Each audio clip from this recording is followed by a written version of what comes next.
Hi, I'm Keith Ogorek. I'm really happy that you're going to spend some time watching the webinar, 6 Tips on How to Get Published. In part 1 of this webinar, we're going to look at 6 tips that I've learned from talking to many authors on what it takes for you to get published. In the second part, we're going to look at 4 paths to publishing that every author has available to them today. And we're going to look at the drawbacks and advantages of each path. And then finally, I'm going to give you some tips on how to think about which path is the best for you. So let's get started with part 1. 10 years ago, I was at a writers' conference where a well-known author was giving the keynote address at lunchtime. Before she began her talk, she asked everyone in the audience who was interested in getting published. Well, you can imagine, because it was a writers' conference, that everyone raised their hand. Then she said something that was actually very discouraging to most of the audience. She said, "Well, most of you know you'll never get published." At the time when she made that statement, it was true. The only way for someone to get published was to find an agent and the agent to sell the book to a traditional publisher, which for many was a daunting and long task. But today, everything has changed. Now there's more opportunity for authors to get published than ever before. However, because there's more opportunity, there's also confusion because of the number of choices you have. That's why in this seminar, 6 Tips on How to Get Published, I want to help you understand what your options are, because you never know what could happen to your book if you follow through and write it well and get published. One of my favorite examples of what's possible today is Lisa Genova. Now, Lisa is a name that may be familiar to some of you because she wrote a very well-known book called Still Alice. But what many people don't know is Lisa actually self-published her book back in 2007. She had written a book about memory loss and dementia impacting a woman in her mid-50s. At the time, it wasn't a topic that people were speaking about, and it wasn't a topic that most publishers were interested in. But Lisa believed she had a really good book and a story that needed to be told. So she self-published because no publisher would take her. She developed a platform to promote her book, and Simon & Schuster saw the book, decided they wanted it, and Lisa then went on to publish Still Alice with Simon & Schuster and also publish additional books with them. Even more exciting after that, the film rights for Still Alice were sold, and the movie was made based on her book.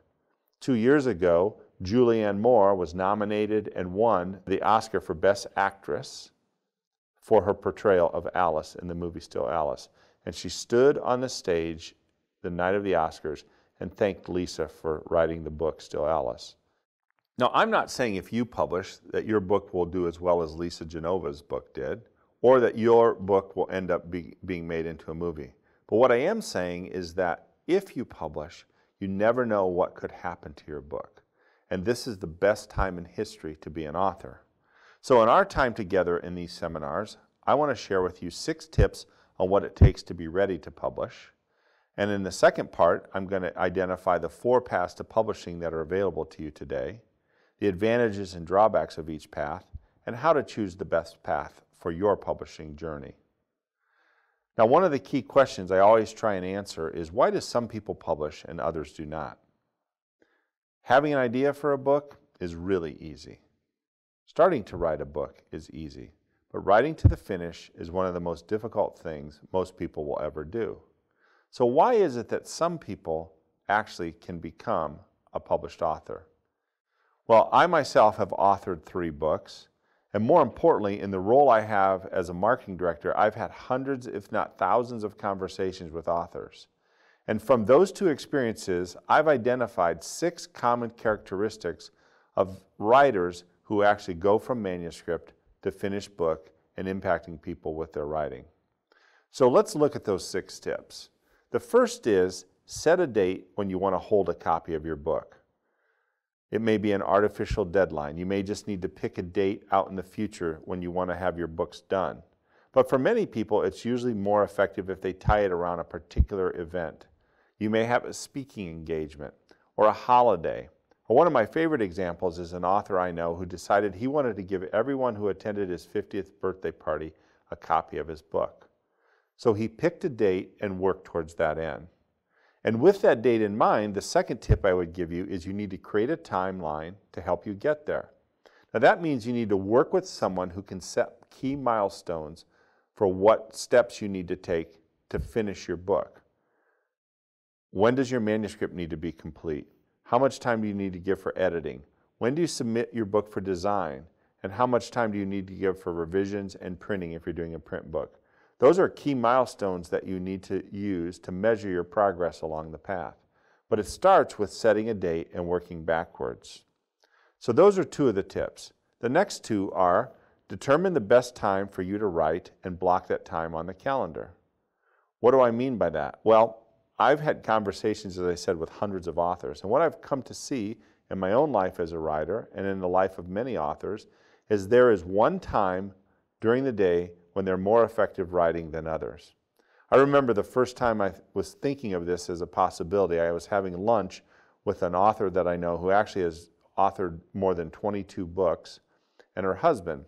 And I asked her if she had a favorite time or a more effective time to write than others. And before she could answer the question, her husband spoke up and said 5:30 in the morning. He knew that living with her and watching her work, that she was more productive very early in the morning than she was any other time.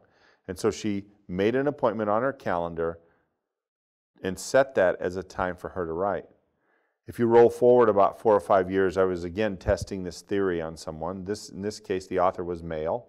I was having lunch again with he and his wife, and I asked him the question.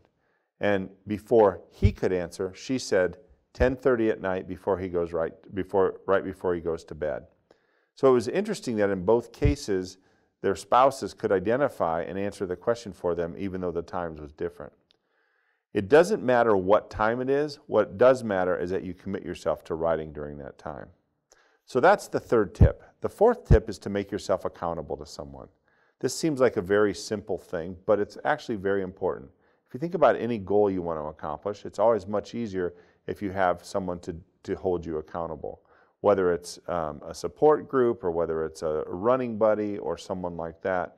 Finding someone, whether it be a friend, an editor, an agent, a publishing consultant, someone who can hold you accountable will help you get to your goal more quickly than if you just try and do it as an isolated person. So that's 4 of the tips. So here are the last 2.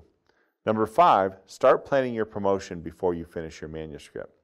Unfortunately, too many authors don't think about marketing while they're writing, but that's actually the most important time for you to think about your marketing.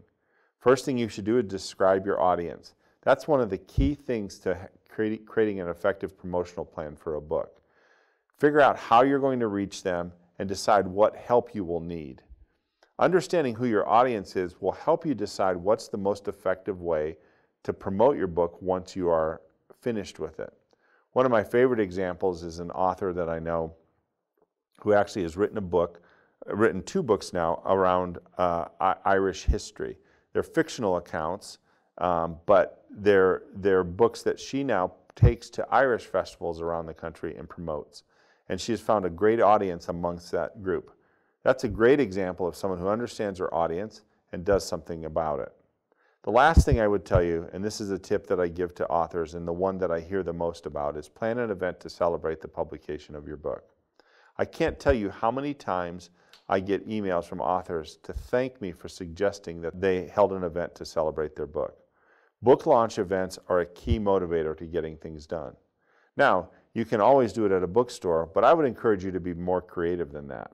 I myself did a book launch for the children's book that I did at a church because the story was built around the nativity story.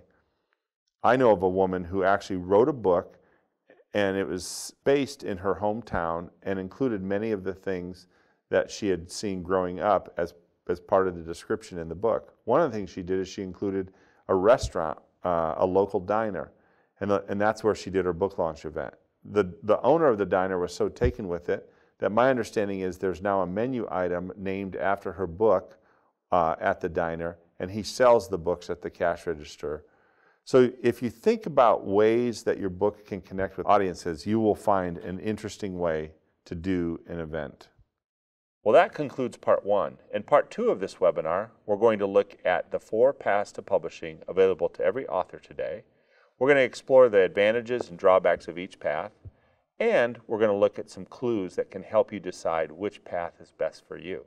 For information on publishing, feel free to contact a publishing consultant at LifeRich Publishing for a free consultation.